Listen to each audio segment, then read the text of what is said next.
Assalamualaikum warahmatullahi wabarakatuh.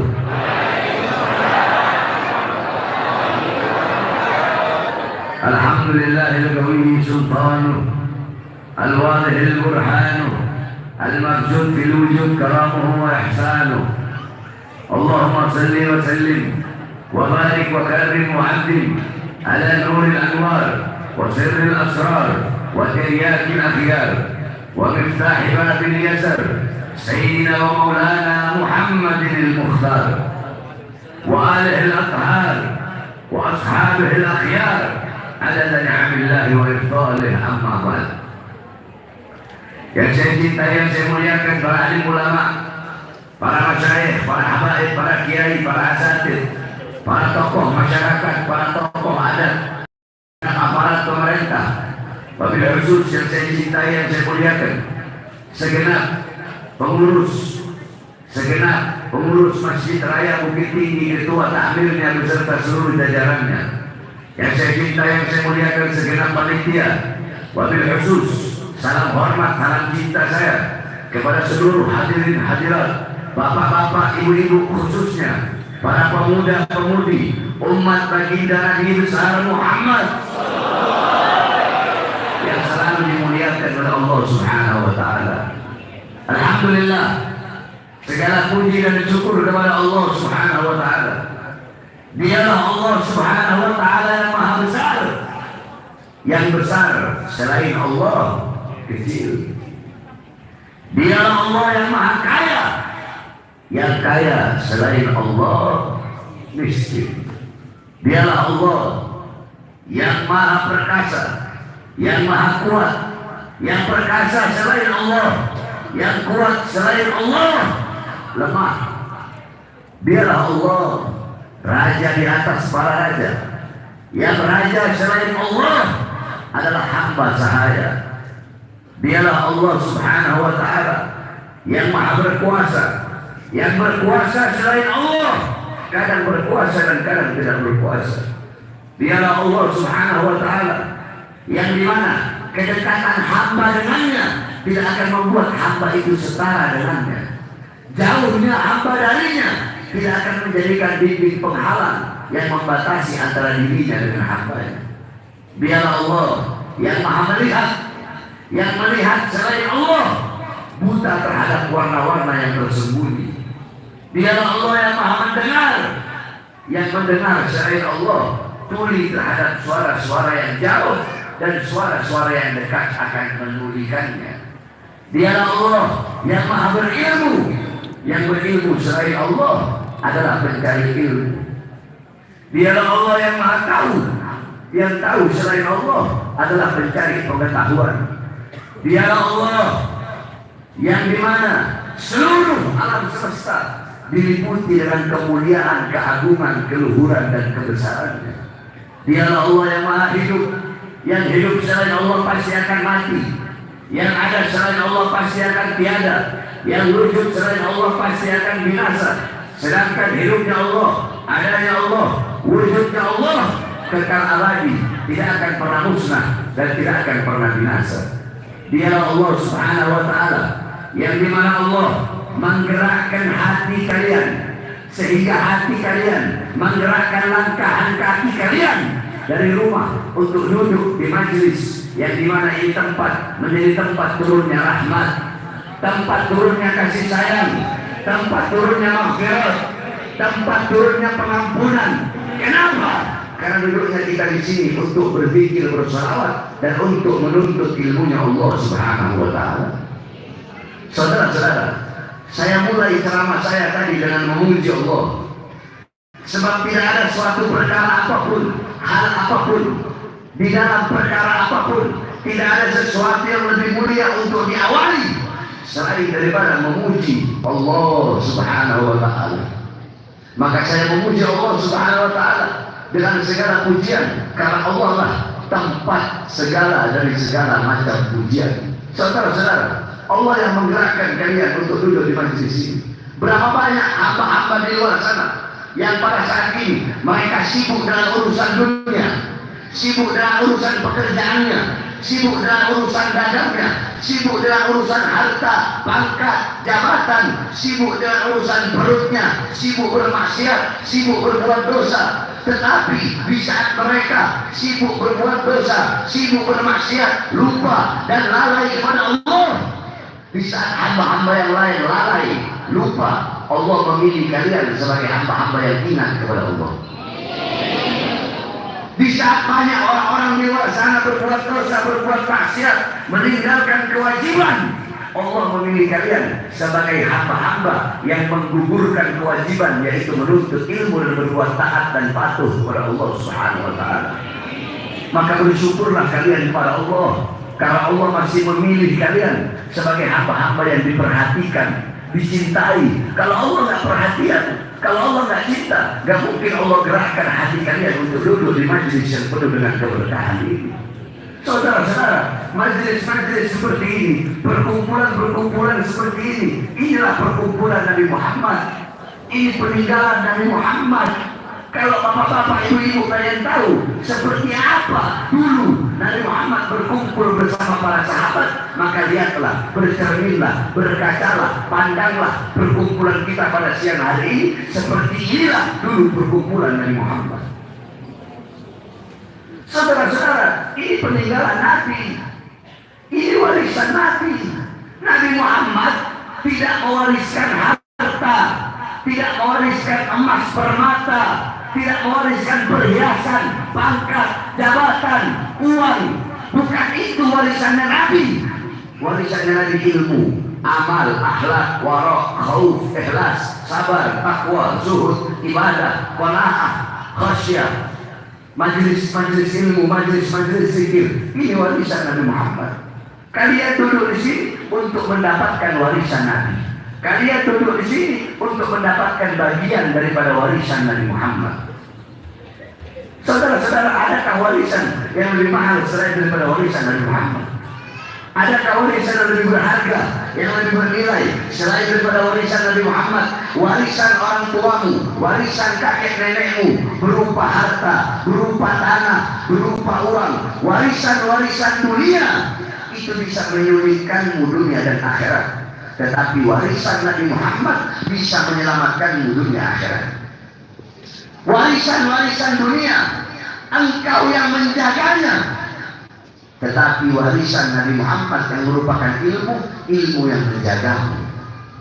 Warisan-warisan dunia, harta, dan apapun itu bisa berkurang. Sedangkan warisan Nabi Muhammad ilmu semakin hari semakin bertambah. Saudara-saudara, satu huruf daripada ilmu Nabi Muhammad, satu huruf daripada ilmu Nabi Muhammad itu lebih utama, lebih mulia, lebih berharga, lebih agung, lebih mahal daripada warisan mungkin 1000 triliun. Andaikan kalian dapat warisan 1000 triliun, kalau mau dibandingkan dengan siang hari ini mendapatkan warisan satu huruf dari Nabi Muhammad, satu huruf hadis Nabi Muhammad, itu lebih berharga, lebih bermanfaat daripada warisan 1000 triliun. Jadi jangan pernah meremehkan, jangan pernah memandang sebelah mata majelis-majelis taklim, majelis-majelis ilmu seperti ini. Bapak-bapak, ibu-ibu, demi Allah, kursi yang kalian duduki, karpet yang kalian duduki lebih mulia, lebih utama, lebih agung daripada kursi yang diduduki oleh seorang presiden. Loh, kok bisa? Kenapa? Iya, karena karpet yang kalian pakai itu untuk menuntut ilmu, sehingga ini karpet menjadi mulia. Saudara-saudara, kalian duduk di sini menjadi hamba-hamba yang mulia, yang dimuliakan oleh yang maha mulia. Kenapa menjadi mulia? Orang jadi mulia, orang jadi agung, itu ada sebabnya. Contoh, alam taro jildal mushafi mugabbalan bisagafi lamma ansara jildal mushafi jildal hakira. Alam taro jildal hakira mugabbalan bisagafi lamma ansara jildal mushafi. Tidak pernahkah kalian melihat bahwasanya kulit yang tidak berharga, kulit yang tidak bernilai, kulit tersebut dicium di mulut-mulut ketika kulit itu menjadi sampul daripada ayat suci Al-Quran. Contoh ini kulit, ini ada kulit. Saya sobek ini kulit jadi dua. Yang satu saya bikin dompet, kulitnya sama kan? Nah, saya sobek. Yang satu saya bikin dompet, yang satu saya bikin sampul ayat suci Al-Quran. Nah, kulit yang saya bikin dompet, apakah menyentuhnya harus punya uduk? Boleh nggak saya taruh bawah? Boleh nggak saya bawa ke tempat sampah? Boleh nggak saya taruh di belakang sini? Nah, tetapi kulit yang satu yang menjadi sampul ayat suci Al-Quran, boleh nggak saya pegang nggak punya uduk? Boleh nggak saya taruh di bawah? Harus ditaruh di tempat yang tinggi. Kulitnya sama nggak? Tapi kenapa mulianya berbeda? Karena kulit yang satu menjadi mulia karena bercampur dengan sesuatu yang mulia. Paham? Apa itu? Al-Quran. Nah, sama seperti kita. Kita duduk di sini, bahkan karpet di sini jadi mulia, lebih mulia dari kursi presiden, karena karpet dipakai untuk menuntut sesuatu yang mulia, sehingga kalian menjadi mulia. Kalian duduk di sini bersalawat kepada Nabi Muhammad. Kalian pikir kalian bersalawat Nabi Muhammad bertambah mulia, Nabi Muhammad bertambah agung, Nabi Muhammad bertambah tinggi derajatnya? Tidak. Ma badahtu Muhammadan bi ghasidati walakin muliha ghasidati bi Muhammadin. Aku tidak memuji Nabi dengan syairku. Aku tidak memuliakan Nabi dengan syairku. tetapi syairku yang menjadi mulia karena telah memuliakan Nabi Muhammad. Syairku yang menjadi terpuji karena telah memuji Nabi Muhammad. Jadi bapak-bapak ibu-ibu duduk di sini bersolawat, ya, itu yang menjadi mulia, yang bertambah mulia bukan Nabi Muhammad, tapi bapak-bapak ibu-ibu yang bertambah mulia. Sebab kenapa? Kalau kemuliaan Nabi bisa bertambah, berarti bisa juga berkurang. Jadi kita bersalawat bukan Nabi yang bertambah mulia, engkau yang menjadi mulia. Engkau mengagungkan Nabi, bukan Nabi yang bertambah agung. Engkau yang menjadi agung karena telah mengagungkan Nabi Muhammad SAW. Engkau memuji Nabi Muhammad, bukan Nabi yang terpuji. Engkau yang menjadi terpuji karena telah memuji Nabi Muhammad. Segala sesuatu yang berkaitan dengan Nabi, maka itu sesuatu itu akan menjadi mulia, saudara-saudara. Mekah menjadi kota yang mulia. Kenapa? Karena Mekah kota kelahiran Nabi Muhammad. Madinah menjadi kota yang mulia. Kenapa? Karena Madinah kota hijrah dan kota wafatnya Nabi Muhammad. Hajar Aswad menjadi batu yang mulia, dicium oleh jutaan umat manusia. Kenapa? Karena Hajar Aswad pernah dicium oleh bibir yang mulia, bibir baginda Nabi besar Muhammad. Bahkan kalian, kita menjadi umat yang mulia, menjadi umat yang terbaik, menjadi umat yang dimana dikatakan bahwasanya kuntum khairu ummatin ukhrijat linnas. Hei umat Islam, kalian umat yang terbaik, kalian umat yang paling agung, kalian umat yang paling utama yang Allah keluarkan bagi seluruh manusia. Kita umat yang paling mulia dari seluruh umat para nabi, dari seluruh umat para rasul. Bahkan para nabi, para rasul iri menjadi kalian sebagai umat Nabi Muhammad. Siapa contohnya? Dalam kitab Nasrul Ibad, Al-Imam Ibnu Hajar Al-Asqalani. Nabi Adam alaihissalam, ibu-ibu, apa kata Nabi Adam? Aku iri kepada umat Muhammad. Kenapa? Karena Allah memberikan 4 macam kemuliaan kepada umat Muhammad, yang dimana 4 macam kemuliaan itu tidak Allah berikan kepada aku. Apa 4 macam kemuliaan itu? Yang pertama, ketika aku berbuat salah, aku dalam keadaan berpakaian, tiba-tiba Allah lepaskan pakaianku sehingga aku dalam keadaan telanjang. Umat Muhammad kebalik. Mereka berbuat dosa dalam keadaan telanjang, tapi tetap Allah beri mereka pakaian. Tetap Allah tutup aib mereka. Aku berbuat salah dalam keadaan berpakaian, tiba-tiba Allah lepaskan dalam keadaan telanjang aku.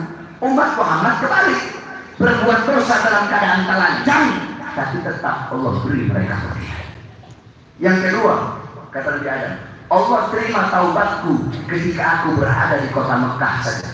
Nabi Adam Allah turunkan di India, di bawah kaki gunung Himalaya. Siti Hawa di Jeddah, Iblis di Basra. 450 tahun Allah belum terima taubat Nabi Adam. Ketika di kota Mekah, baru Allah terima taubat Nabi Adam. Nah, kata Nabi Adam, aku Allah terima ketika berada di kota Mekah. Umat Muhammad tidak harus ke Mekah baru Allah terima taubatnya. Dimanapun, kapanpun mereka bertaubat, Allah terima taubat mereka. Yang ketiga, kata Nabi Adam, ketika aku berbuat salah, Allah pisahkan aku dengan istriku Hawa selama ratusan tahun sebagai hukuman. Tetapi umat Muhammad pagi, siang, sore, malam mereka berbuat dosa, tetapi tidak Allah pisahkan mereka dengan anak dan istri mereka. Aku cuma satu kesalahan, Allah pisahkan aku dengan istriku Hawa selama ratusan tahun. Yang keempat, kata Nabi Adam, aku berbuat salah di sorga. Allah marah, Allah keluarkan ke dunia. Umat Muhammad kembali berbuat dosa di dunia, tapi kalau tobat kemudian matinya husnul khotimah, Allah masukkan ke sorga. Aku berbuat salah di sorga, Allah turunkan ke dunia. Umat Muhammad berbuat dosa di dunia, Allah masukkan ke sorga. Aku iri kepada mereka, sungguh aku ingin menjadi umat Muhammad. Nabi Musa alaihissalam naik ke atas bukit Tursina. Apa? Ke atas Tursina, bukit Sina. Apa kata Nabi Musa? Ya Allah, aku ingin melihat cahayamu. Apa kata Allah? Wahai Musa, kau tidak akan kuat, kau tidak akan sanggup, kau akan hancur berkeping-keping menjadi abu. Ketahuilah antara diriku dengan hamba-hambaku ditutupi dengan 70.000 hijab, 70.000 penghalang yang menutupi antara diriku dengan hamba-hambaku.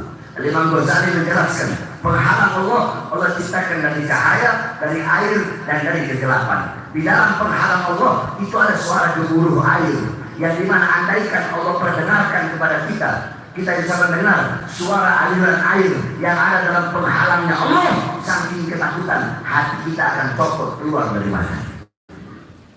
Ketahuilah wahai Musa, 70.000 penghalang ini tidak akan aku buka untuk siapapun kecuali untuk Muhammad dan untuk umat Muhammad. Apa kata Nabi Musa? Ya Allah, aku tidak bisa menjadi Muhammad, maka jadikanlah aku bagian daripada umat Muhammad. Para nabi, para rasul ingin menjadi umat Nabi Muhammad. Kalian tanpa diminta, kalian telah menjadi umat Nabi Muhammad. Tapi kenapa kalian tidak bersyukur? Kenapa kalian membuat malu sebagai umat Nabi Muhammad? Kenapa tidak bikin malu Rasulullah? Berbuat dosa semua maunya kita, berbuat maksiat semua maunya kita, membuka aurat.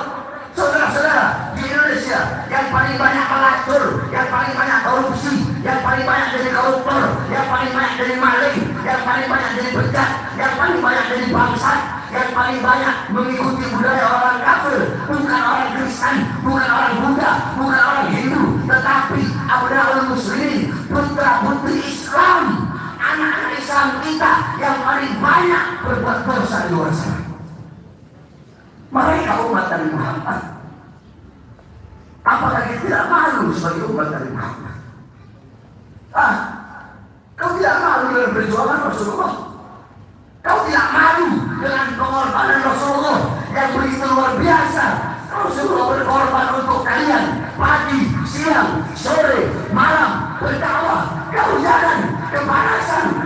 Beliau berjuang, berkorban agar apa? Agar iman sampai, agar Islam sampai, agar masjid ini sampai, agar para ulama sampai, agar Al-Quran sampai.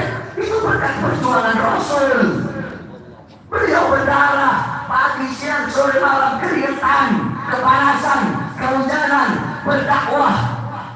Saudara-saudara, apakah ada manusia yang lebih mencintai kalian sebagaimana kecintaan Rasulullah? Pengorbanan Rasulullah untuk kalian. Beliau seorang manusia yang pernah 3 hari 3 malam mengganjal perutnya dengan batu kelaparan. Selama 3 bulan pernah tidak makan kecuali hanya makan 1 buah roti kering. 3 bulan tidak makan, saudara.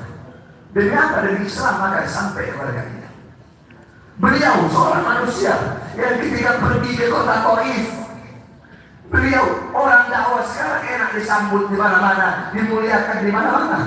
Nabi Muhammad pergi ke kota Taif, anak-anak kecil menghina beliau, mencaci beliau, wahai orang gila, wahai Muhammad penyihir, wahai orang gila. Beliau sabar. Dilempari batu, dahi suci beliau, dahi yang pernah berjumpa dengan Allah, dahi tersebut berdarah. Ketika darahnya jatuh, beliau tampung di darah. Ditampung darahnya. Sahabat tanya, ya Rasulullah, kenapa kau tampung darahmu? Kenapa tidak kau biarkan jatuh ke tanah? Apa kata beliau? Andaikan darahku jatuh di tanah, penduduk Taif akan ditenggelamkan oleh bumi, sedangkan mereka adalah umatku. Aku tidak mau terjadi apa-apa kepada mereka. Apakah ada manusia yang cinta kepada kalian seperti Rasulullah yang berkata, "Lau yusaku ahadukum bisyaukatin firijri la'ajidu ala ma fi qalbi." Hei umat, andaikan ada salah satu dari kalian yang kakinya tertusuk duri, pasti kalian akan merasakan sakit. Kalau kalian merasakan sakit, maka rasa sakit yang kalian rasakan itu pun aku rasakan, bahkan sampai ke dalam hatiku. Kecintaan Rasul kepada kalian melebihi kecintaan bapak ibu kalian kepada kalian. Sebab kenapa? Nanti di akhirat orang tua gak kenal anak, anak gak kenal orang tua, suami gak kenal istri, istri gak kenal suami, kekasih gak kenal kekasih. Yang mondar mandir, nanti yang bakal mondar mandir berhadapan dengan Allah, bersujud. Siapa? yang meminta pengampunan untuk kalian, minta syafaat untuk kalian? Rasulullah. Bapak ibu kalian gak kenal kalian, nafsi-nafsi, sendiri-sendiri. Rasulullah seorang manusia yang dimana ketika berperang ada sahabat Talha bin Ubaidillah, ada musuh mau memotong Rasulullah. Talha kasih tangan kanannya, putus tangan kanan. Ada lagi mau potong tangan Rasulullah, Talha bin Ubaidillah dia kasih tangan kirinya, putus tangan kirinya, putus kedua tangannya untuk membela Rasulullah. Datang musuh Allah panah untuk memanah Rasulullah, dia kasih dadanya. Karena para sahabat tidak rela setitik pun daripada rambut Rasulullah jatuh. Ratusan badannya terkena anak panah, saudara. Ada satu musuh Allah bawa rantai, diputar-putar itu rantai, dilempar 3 buah mata rantai mengenai pipi Rasulullah SAW. Talha bilang, Rasulullah maafkan aku tidak bisa menghalangi datangnya rantai tersebut karena tanganku sudah putus, badanku sudah terkena ratusan anak panah. Tapi izinkan aku mencabut rantai yang menempel di pipimu, izinkan aku mencabut dengan gigi-gigiku ya Rasulullah. Dicabut itu mata rantai itu, satu mata rantai copot juga giginya Talha. Satu mata rantai copot juga giginya Talha. Sumayyah binti Khabbab, seorang wanita tua renta, orang yang pertama kali mati syahid dalam Islam, dikubur setengah badan, suaminya disiksa di depan dia, ditusuk perutnya pakai tombak, keluar isi perutnya, dipaksa keluar dari ajaran Muhammad. Apakah Sumayyah lebih memilih kebebasan dunia? Tidak. Sumayyah lebih memilih mati agar Islam sampai kepada kita. Asma binti Abi Bakar, putrinya Abu Bakar Siddiq, dalam keadaan hamil tua, dia taruh makanan di perutnya, selendangnya nggak cukup, dia belah 2 selendangnya, dia ikat panas-panasan, nggak pakai alas kaki, kakinya berdarah. Untuk apa? Membawakan makanan yang ketika itu Rasulullah sedang bersembunyi di luar surga. Para sahabat pengorbanannya untuk Islam, untuk kalian agar Islam sampai Rasulullah Imam Ali bin Abi Thalib, inna Rasulullah fi akhir nafsi harakat sahabatnya marratain falgaitu sakit itu yaqul ummati faqul Rasulullah. Karena Ali pada saat detik-detik terakhir nafas Rasulullah, aku melihat Rasulullah menggerakkan bibirnya dengan 2 kali gerakan. Aku dekatkan telingaku, aku mendengar beliau berkata, umatku. Beliau tidak memikirkan keluarganya, anak cucunya, sanak keluarganya, tidak. Yang beliau pikirkan kalian sebagai umatnya. Ketika ajal beliau akan datang, turun Jibril dan Israel atas perintah Allah. Jibril dan Israel berkata, ya Rasulullah, sekarang telah tiba saatnya perjumpaanmu dengan Allah, saat-saat yang engkau nantikan. Apa kata Rasulullah? Wahai Jibril, aku belum puas, aku belum bisa meninggalkan umatku kalau Allah belum beri jaminan kepada umatku. Pergilah kepada Allah untuk beri jaminan kepada umat, baru cabut nyawaku. Pergi. Ya Allah, kekasihmu Muhammad minta jaminan untuk umatnya. Apa kata Allah? Basyirhu, innal jannah muharramatun 'alal umam qabla an tadkhuluha ummah. Jaminan dariku surga, aku harapkan untuk dimasuki oleh siapapun sebelum surga dimasuki oleh umatnya. Ini jaminan dariku. Al-an qarrat aini. Sekarang aku senang, sekarang aku puas. Silahkan cabut nyawaku, Rasul. Dicabut nyawa makhluk yang paling mulia. Pencabutan nyawa Rasulullah, ketika dicabut, Rasulullah merasakan sakit. Saudara-saudara, Rasulullah saja merasakan sakit ketika dicabut nyawa. Maka bagaimana dengan hamba-hamba yang suka berbuat dosa? Ketika dicabut, ketika nyawa beliau sampai di sini, beliau berkata, Beliau mendesak. Di sebelah kanan beliau ada piring cawan yang berisi air. Beliau letakkan tangan beliau. Beliau usap keringat. Beliau berkata, wahai Israel, apakah seperti ini rasa sakit dicabut nyawa? Iya ya Rasulullah. Seperti inilah rasa sakit dicabut nyawa. Nah, apakah rasa sakit seperti ini juga yang nanti akan dirasakan oleh umatku? Beliau masih mikirkan umat. Iya ya Rasulullah, bahkan lebih sakit dari ini. Rasulullah nangis mendengar itu. Rasulullah mengangkat tangan. Beliau berdoa. Itu doa terakhir dari Muhammad. Doa terakhir Rasulullah. Doa yang menutupi wafatnya dari Muhammad. Kamu tahu apa doa beliau? Beliau angkat tangan dan berdoa, Allahumma khafif ala ummati fi sakratil maut wa thaqqil alayya. Ya Allah, ringankanlah sakratul maut umatku dan perberatlah sakratul mautku sebagai ganti sakratul maut umatku. Berikan rasa sakit sakratul maut mereka kepadaku. Biar aku menanggung seluruh rasa sakit mereka. Aku memimpin mereka. Aku menanggung jawab mereka. Jangan berikan rasa sakit. Berikan rasa sakit mereka kepadaku ya Allah. Aku memimpin mereka. Rasulullah menanggung rasa sakit sakratul maut kalian. Apa yang telah kalian korbankan untuk Rasulullah? Apa yang telah kalian perjuangkan untuk Rasulullah? Kalian mengaku umat Rasulullah, tapi kalian jauh dari Rasulullah, jauh dari ajarannya, jauh dari syariatnya, jauh dari sunnahnya. Kalian mengaku umat Rasulullah, tapi kalian diam ketika Al-Quran dihina, ketika syariat dilecehkan, ketika Rasulullah dihina, kalian diam. Al-Quran dihina, kalian diam. Mengaku sebagai umat Rasulullah, tetapi kalian mendirikan orang barat, orang kafir sebagai idola kalian.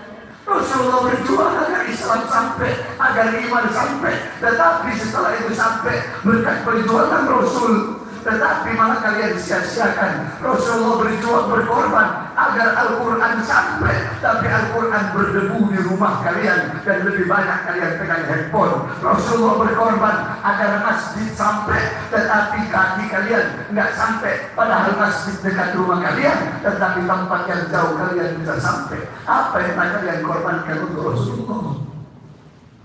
Oleh karena saudara-saudara, cintai Rasulullah, ikuti sunnah-sunnah Rasulullah, gembirakan Rasulullah. Bagaimana cara menggembirakan Rasulullah? Cara menggembirakan Rasulullah dengan mencintai anak cucu Rasulullah. Cintai para habaib. Ini fitnah akhir zaman, ini udah akhir zaman. Fitnah di mana-mana, dan usaha di mana-mana, maksiat di mana-mana. Kau pengen dapat cinta dari Rasulullah, cintai para ulama. Ulama itu pewaris Rasulullah, dan cintai khususnya para habaib, anak cucu Rasulullah. Jangan sampai ada dalam hatimu sedikit pun rasa benci, rasa tidak suka kepada para habaib, anak cucu Rasulullah. Celaka kau masyarakat.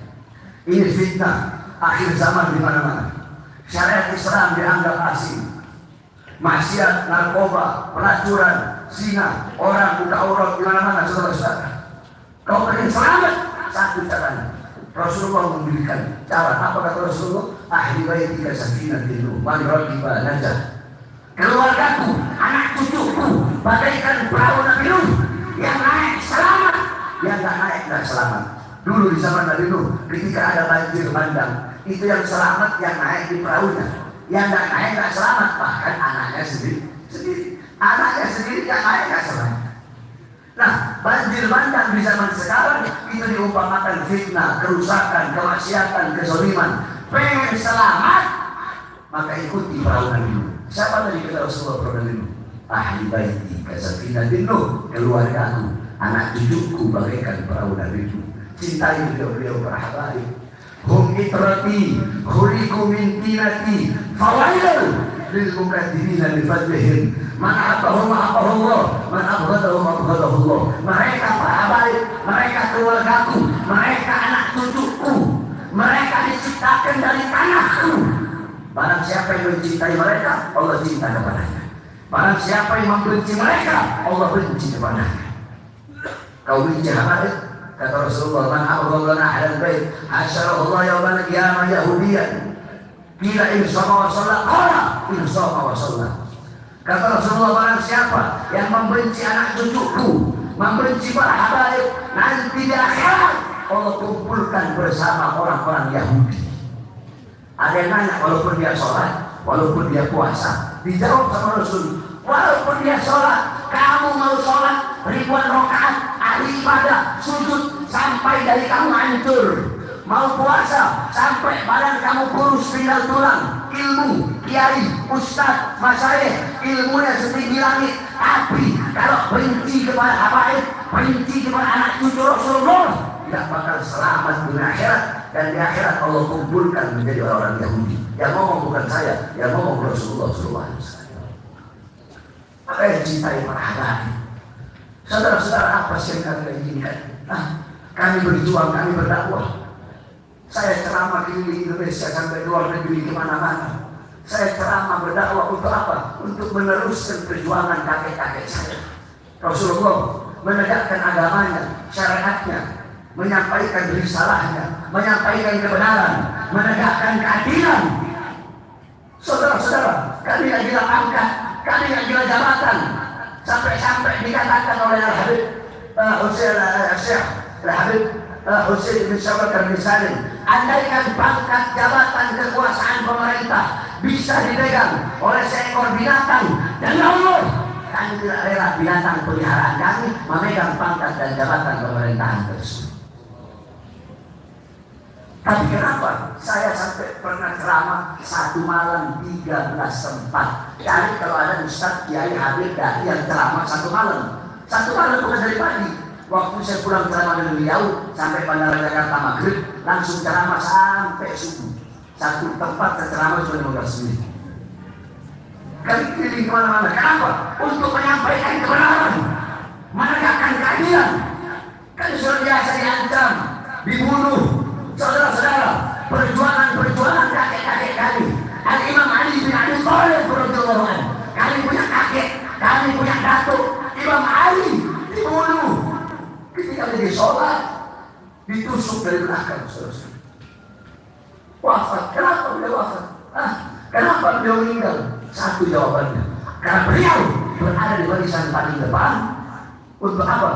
Untuk melawan kezaliman pemerintah. Kami punya kakek Sayyidina Hasan diracun oleh istrinya sendiri, dikhianati. Diracun, isi perutnya keluar dari mulutnya. Kenapa beliau wafat? Kenapa beliau mati diracun? Karena beliau yang berada di barisan paling depan, membela bangsa, rakyat, agama, menyampaikan ajaran datuknya, tidak tunduk kepada kezaliman, melawan para pemerintah yang zalim. Kami punya kakek Imam Husain. Kakeknya para habaib Imam Husain dipenggal kepalanya. Kakek kami kepalanya dipenggal, ditancapkan di atas tombak, dipertontonkan kepada rakyat. Ini loh cucu Nabi ngelawan pemerintah. Padahal beliau bukan niat untuk mengambil kursi kekuasaan, tapi beliau dimakan, dipenggal kepalanya, ditancapkan di tombak, dipertontonkan. Ini cucu Nabi ngelawan kami, yang dibantai, apalagi coba kalian. Saudara-saudara kami luar biasa. Nah, beliau darah beliau mengalir di dalam tubuh Habib Rizik, di dalam tubuh Bahar bin Smith, di dalam tubuh kami para habaib, mengalir darah berjuang, mengalir darah keberanian, sehingga kami tidak akan pernah tunduk kepada kezaliman. Kami tidak akan pernah tunduk kepada kemungkaran. Kami akan berada di barisan paling depan, tidak akan berhenti membela bangsa, rakyat, negara. Kami tidak akan berhenti sampai mati, tidak akan mundur walaupun harus hancur. Akan berada di barisan paling depan, membela rakyat sampai titik darah penghabisan. Habib Rizik organisasinya dibubarkan, 6 pengawalnya dibunuh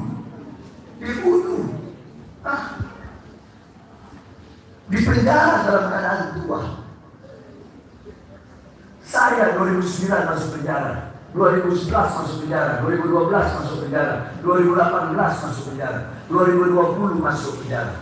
Baru keluar 2020, baru keluar 2 hari. Saya dibawa ke Nusa Kambangan. Diborgol tangan saya, diborgol perut saya, diborgol kaki saya. Saya keluar tahun 2021, belum sampai 1 bulan, udah masuk lagi karena saya membela 16 karyawan wafat. Baru bebas sekitar 5 bulan yang lalu. Untuk apa saudara-saudara? Makanya saya tanyakan kepada kalian, para ustaz, para kiai, para habaib yang suka nyinyir, yang suka menghina, mencaci, memaki kami yang berjuang. Apa yang kalian perjuangkan? Kalian pernah mobil kalian ditembaki? Kalian pernah diikuti, diinteli? Kalian pernah diteror, pernah diancam, pernah diborgol tangan kalian, perut kalian, kaki kalian?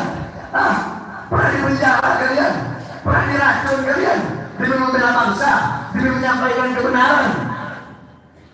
Saudara-saudara, kenapa saya ditahan? Baru 2 hari bebas. Karena dikatakan ceramah saya itu memprovokasi masyarakat. Ceramah saya isinya provokasi dan meresahkan. Pertanyaannya, apa isi ceramah saya? Saya sampaikan, saya siang keluar dari lapas, siang keluar, malamnya saya langsung ceramah. Saya tahu kalau saya ceramah, ini pasti saya ditahan, pasti saya ditangkap. Apa isi ceramah saya? Waktu itu lagi awal-awal PSBB. Saya sampaikan, wahai pejabat, wahai pemerintah, rakyat kalian kurung dalam rumah, masyarakat kalian kurung dalam rumah, tapi tidak kalian berikan kebutuhan mereka, makanan pokok mereka. Hei pejabat, hei aparat, mal-mal milik asing, perusahaan-perusahaan asing di masa corona tetap buka, tetapi warung-warung kecil, toko-toko kecil pribumi, kenapa kalian paksa untuk tutup?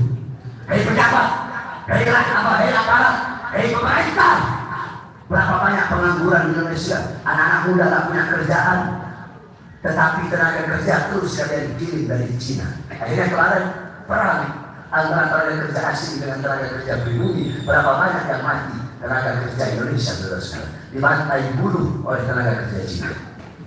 Udah saya sampaikan dari dulu itu. Nah itu isi ceramah saya, sehingga saya bawa ke Nusa Kambangan. Saya tanya, itu isi ceramah saya yang saya bela diri saya, keluarga, murid, kelompok, atau rakyat? Jawab yang keras, siapa yang saya bela? Siapa yang saya bela? Siapa yang saya bela? Yang keras, siapa yang saya bela? Siapa yang saya bela? Itu ceramah meresahkan? Meresahkan?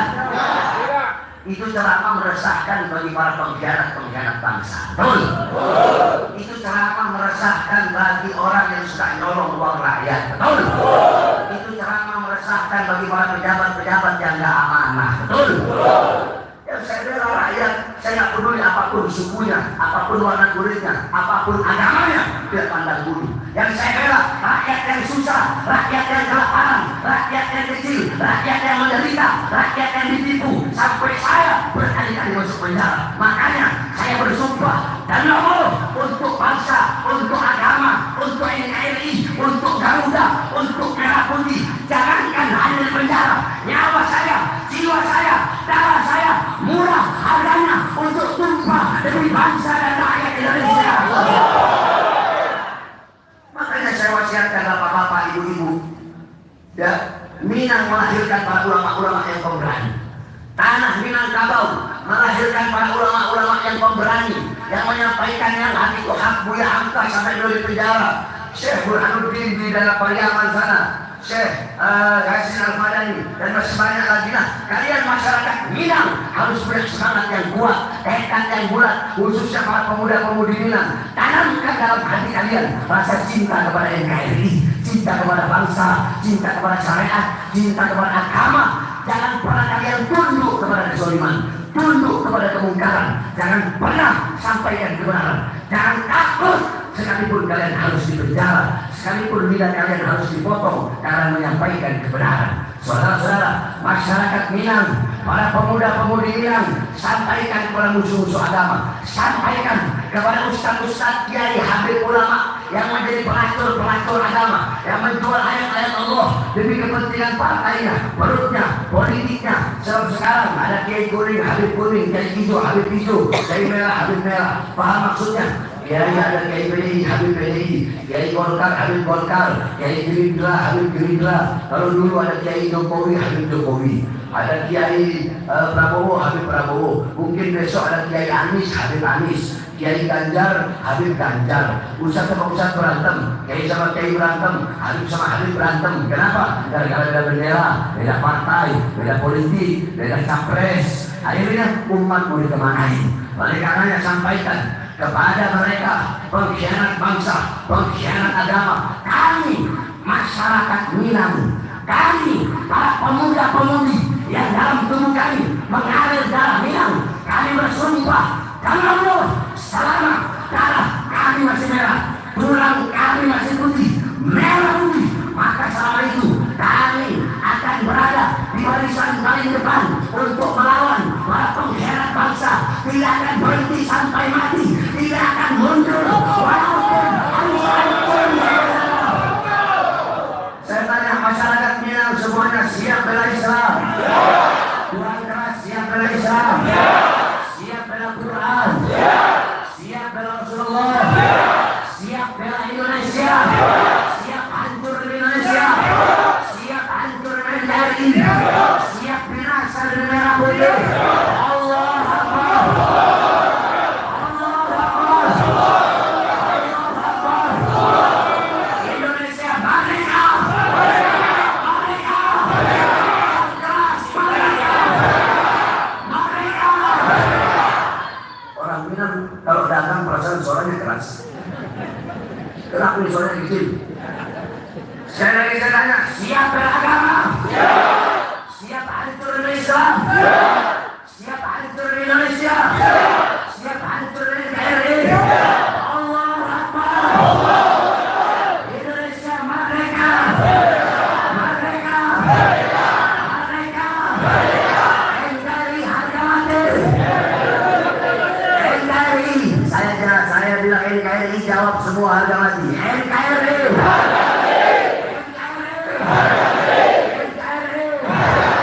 Merah putih, merah putih, Garuda, Pancasila, Indonesia, rakyat, masyarakat, ulama, Allahu Akbar. Mudah-mudahan Allah jadikan pejabat-pejabat yang baik, yang amanah. Negara kita jadi negara yang damai, aman, tentram, sentosa, baldatul thayyibatul warahmatullahi wabarakatuh. Sebelum saya tutup, saudara-saudara, bapak-bapak khususnya ibu-ibu ya, saya ini sedang membangun pondok pesantren. Terus